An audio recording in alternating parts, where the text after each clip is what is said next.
ہمارے ساتھ اس وقت سحر علی موجود ہیں. سحر کیسے مزاج ہیں آپ کے؟ جی اللہ کا شکر ہے ٹھیک ٹھاک ہے. تو پھر اپنا تعارف چھوٹا سا ایک کروا دیجیے. میرا تعارف یہ ہے کہ سحر علی میرا نام ہے. میرا ادبی گھرانے سے تعلق ہے اور ظاہر ہے چونکہ ادبی گھرانے سے تعلق ہے اس لیے لکھنے پڑھنے کا شوق بچپن سے تھا مجھے. اور 3 کتابیں میری آ چکی ہیں. تمہارے غم کے موسم میں ایک میرا نعتیہ مجموعہ ہے, ایک مضامین پر مشتمل کتاب ہے. بہت خوب. اور یہ شعری سفر جاری ہے ساری, اور انشاءاللہ رہے گا. پیش کیجیے. بہت شکریہ. خواتین کے عالم دن کے موقع پر آپ نے مجھے یاد کیا پروز رضوی نے اور آگے بڑھے, تو اس کے لیے میں بہت شکریہ ادا کرتی ہوں. عورت کے حوالے سے میں آپ کو 2 شعر سناؤں گی, پھر ایک نظم سناؤں گی. جی ضرور. تم سمجھتے تھے کانچ کی عورت, تم سمجھتے تھے کانچ کی عورت, دیکھ لو میں ہوں آج کی عورت. تم سمجھتے تھے کانچ کی عورت, دیکھ لو میں ہوں آج کی عورت. اب تو تم یہ بھی کہہ نہیں سکتے, اب تو تم یہ بھی کہہ نہیں سکتے, ہے کسی کام کاج کی عورت. کیا کہنے. تم سمجھتے تھے کانچ کی عورت, دیکھ لو میں ہوں آج کی عورت. واہ واہ, بہت عمدہ. اب میں آپ کو ایک نظم سناؤں گی. نظم کا عنوان ہے میرا پیما سلامت ہے. بہت سے خواب ایسے تھے جو پورے ہو بھی سکتے تھے, مگر میں ان کی قیمت دے نہیں پائی. بہت سے درد ایسے تھے کہ میں جن کی اذیت پر تڑپ کر رو بھی سکتی تھی, مگر میں رو نہیں پائی. غلط انداز نظروں کے یہ جتنے تازیانے تھے, انہیں دل پر سہا میں نے, کسی سے کب کہا میں نے.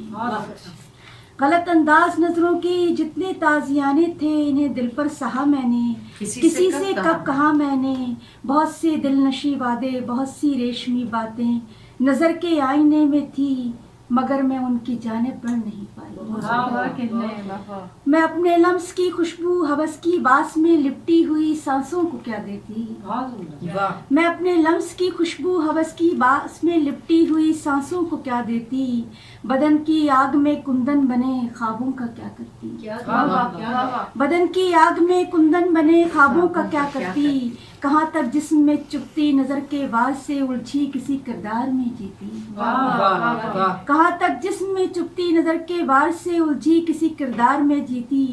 ہوائیں بھی مخالف تھیں میں بالکل راکھ ہو جاتی. ہوائیں بھی مخالف تھیں میں بالکل راکھ ہو جاتی. میری ساری ریاضت خاک ہو جاتی. بہت سے رنگ ایسے تھے جو آنچل کے لیے چنتی تو سپنے مجھ کو بھول لیتے. بہت سے رنگ ایسے تھے جو آنچل کے لیے چنتی تو سپنے مجھ کو بھول لیتے. نظارے پھول چن لیتے, وہ کلیاں پھول ہونے تک جو کوئی بھول ہو جاتی. وہ کلیاں پھول ہونے تک جو کوئی بھول ہو جاتی, میں شاید دھول ہو جاتی. بہت سی رہ گزارے تھی میں جن پر چل نکلتی تو میرے قدموں پہ منزل ناز تک کرتی. بہت سی رہ گزارے تھی میں جن پر چل نکلتی تو میرے قدموں پہ منزل ناز تک کرتی, مگر اس ناز میں آنکھیں نہ اٹھ پاتی. مگر اس ناز میں آنکھیں نہ اٹھ پاتی. اندھیرے میں نکلتی تو یہ جگنو راستہ دیتے, یہ منزل چاند سے کہتی کہ یہ تیرا مسافر ہے. کیا کہنے. یہ جگنو راستہ دیتے, یہ منزل چاند سے کہتی کہ یہ تیرا مسافر ہے. ستارے پاؤں تک آتے, دھنک عارض پہ لہراتی, برستے ٹوٹ کے بادل زمیں جل تھل سی ہو جاتی. ستارے پاؤں تک آتے, دھنک عارض پہ لہراتی, برستے ٹوٹ کے بادل زمیں جل تھل سی ہو جاتی. مگر ان سارے منظر میں میں خود کو ڈھونڈ نہ پاتی. سو اس جھومر کے موتی کو میں کیسے دان کر دیتی. سو اس جھومر کے موتی کو میں کیسے دان کر دیتی. وہ جو شامل نہیں مجھ میں اسے ایمان کر لیتی. میں خالی ہاتھ ہوں پھر بھی میں اس پر آج بھی خوش ہوں. میں خالی ہاتھ ہوں پھر بھی میں اس پر آج بھی خوش ہوں. کہاں دل میں ندامت ہے میرا پیما سلامت ہے. کہاں دل میں ندامت ہے میرا پیما سلامت ہے. سحر علی اپنے کلام سے آپ کو محظوظ کر رہی تھیں. ہمارے اسٹوڈیو میں موجود خواتین بھی بہت واہ واہ اور داد و تحسین کے جملے پیش کر رہی تھیں. اور اب آج کی